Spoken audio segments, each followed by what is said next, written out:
जेवणात माणूस किती अनुभवी असला ना तरी कधीतरी गोंधळ उडतं, कधीतरी भात संपता, कधीतरी भात कमी पडता. आज माझा तसाच झाला. एक डबो भात राहिलो, मग करायचो काय? कारण सगळी परत रात्री जेव, दुपारी चपाती भाजी, मग तो फोडणीक घातले. सकाळी नाश्त्याक खाल्ला की आपला समाधान.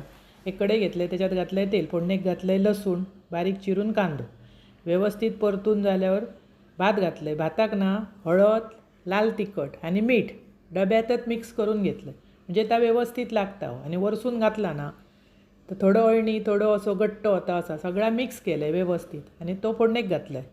अप्रतिम चव येता लसणीच्या फोडणीचो भात केलास.